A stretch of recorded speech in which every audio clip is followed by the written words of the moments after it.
Assalamualaikum warahmatullahi wabarakatuh. Pada kali ini kami akan membahas sebuah topik mengenai Muhammadiyah dan perannya dalam gerakan perempuan di Indonesia. Muhammadiyah yang didirikan oleh Kiai Haji Ahmad Dahlan pada tahun 1912 di Yogyakarta bukan sekedar organisasi Islam yang fokus pada pembaruan ajaran agama. Salah satu wujud nyata komitmen Muhammadiyah terhadap gerakan perempuan adalah dengan mendirikan gerakan Asia pada tahun 1917. Organisasi ini diperasasi oleh Nyai Ahmad Dahlan yang merupakan seorang istri dan pendiri Muhammadiyah yang juga seorang pionir dalam pendidikan dan pemberdayaan perempuan. Asia berfokus pada pengembangan pendidikan, kesehatan, dan ekonomi bagi perempuan yang saat ini memiliki sangat tepat efeknya. Asia sendiri terbentuk pada tahun 1917 oleh Nyai Ahmad Dahlan. Asia didirikan sebagai sayap perempuan dari Muhammadiyah dengan tujuan utama untuk meningkatkan derajat dan kualitas hidup perempuan melalui pendidikan, kesehatan, dan amal sosial. Sejak saat itu, Asia telah tumbuh menjadi kekuatan besar dalam pemberdayaan perempuan di Indonesia. Membawa misi Islam yang rahmatan alamin yang memuliakan dan memajukan perempuan di setiap kehidupan.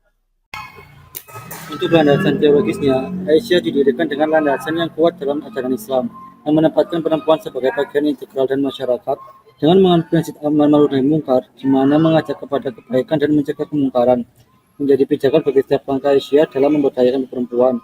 Aisyah juga berpegang pada konsep rahmatan lil alamin, bahwa Islam adalah rahmat bagi seluruh alam, termasuk bagi perempuan yang harus diperlakukan dengan keadilan dan dihormati hak-haknya. Selanjutnya, ideologi. Ideologi dalam gerakan Aisyah ada 3, yaitu yang pertama, 1. Islam berkemajuan. Ideologi Islam berkemajuan menurut gerakan Aisyah merupakan konsep yang menekankan pada penerapan ajaran Islam yang progresif dan dinamis dalam berbagai aspek kehidupan.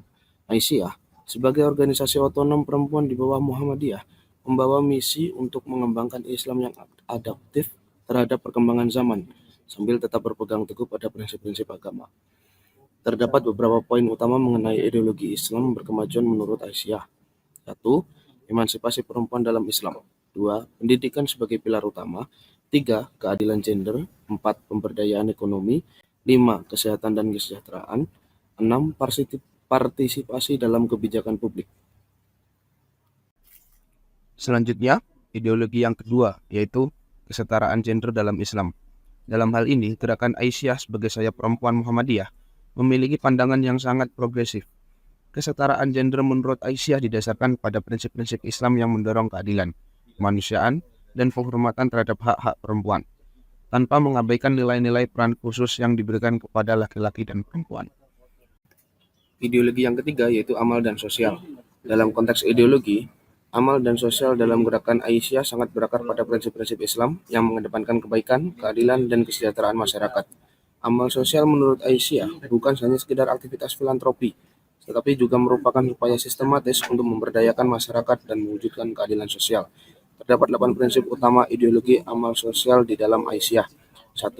Prinsip al-ma'ruf, kebajikan, dan al-adl, keadilan, yaitu yang dimaksud al-ma'ruf, setiap kegiatan amal dilakukan untuk menciptakan kebaikan dan kebermanfaatan bagi orang lain.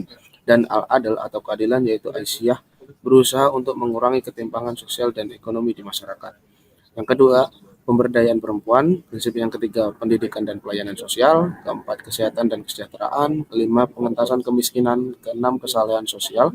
Ketujuh, kesadaran lingkungan. Dan yang kedelapan, responsif terhadap isu sosial. Dalam hal pemberdayaan perempuan, organisasi Aisyah ini telah memberikan dampak terhadap kesejahteraan hidup kaum perempuan di Indonesia, seperti pada bidang pendidikan, ekonomi, kesehatan, dan lain-lain. Berbicara mengenai pendidikan, sejak tahun 1914, Siti Walidah bersama dengan suaminya mendirikan beberapa sekolah yang difungsikan untuk kaum perempuan. Hal ini dilakukan sebagai respons dari adanya masalah akses pendidikan yang tidak merata untuk pribumi sejak masa kolonial Belanda. Dengan ini, berdirilah lembaga untuk menempuh pendidikan seperti Sopo Tresno sebagai wadah untuk perkumpulan membaca Al-Quran yang diperuntukkan khusus untuk kaum perempuan. Kemudian Frobel School, yakni lembaga pendidikan untuk anak-anak berusia dini yang kemudian menjadi TKA Aisyah Bustanul Atfal. Selain itu, Aisyah juga melakukan gerakan literasi pemberantasan kebodohan. Gerakan ini sudah dilakukan sejak tahun 1923 dengan menjalankan program pemberantasan buta huruf, baik itu huruf Arab maupun huruf Latin.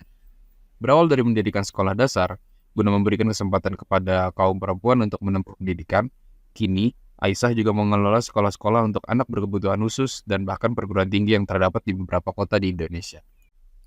Kemudian dalam bidang ekonomi, Aisyah juga turut berkontribusi terhadap isu kemiskinan. mana kemiskinan juga masih marak terjadi di Indonesia. Dan kemiskinan ini tak jarang menjadi akar dari timbulnya masalah-masalah sosial. Dengan ini, Aisyah sebagai organisasi yang peduli terhadap permasalahan sosial juga turut memberikan kontribusi dalam menangani isu kemiskinan dengan menciptakan program yang diantaranya adalah Bina Usaha Ekonomi Keluarga Aisyah, kemudian juga melakukan pemberdayaan dan pendampingan untuk mendidik masyarakat agar dapat mandiri secara modal maupun sumber daya manusianya. Aisyah berpandangan bahwa harkat dan martabat perempuan Indonesia tidak akan meningkat tanpa peningkatan kemampuan ekonominya. Karena hal ini merupakan faktor penting yang mempengaruhi tingkat kesejahteraan seseorang, baik secara personal maupun dalam lingkup masyarakat. Selain itu, gerakan Aisyah juga berkontribusi terhadap peningkatan derajat kesehatan masyarakat, yang mana hal ini menjadi salah satu fokus dakwah Aisyah sejak awal berdiri. Mengenai hal ini, kontribusi Aisyah pada bidang kesehatan berbasis pada pelayanan kesehatan maupun pemberdayaan di tingkat jemaah atau komunitas. Dengan meningkatkan upaya penurunan angka kematian ibu melahirkan, upaya penurunan angka kematian bayi dan balita, dengan menciptakan prioritas program seperti pencegahan stunting, imunisasi, ASI eksklusif, pemberian gizi seimbang, dan tumbuh kembang anak.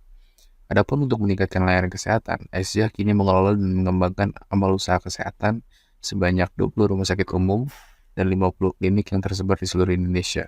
Dalam perkembangannya, gerakan Aisyah dari waktu ke waktu terus meningkatkan peran dan memperluas kontribusinya dalam hal peningkatan dan pemajuan harkat kaum perempuan di Indonesia. Hal ini membuktikan langkah Aisyah dalam menjunjung tinggi harkat dan martabat wanita untuk mendapatkan kesejahteraan dalam kehidupan sosial.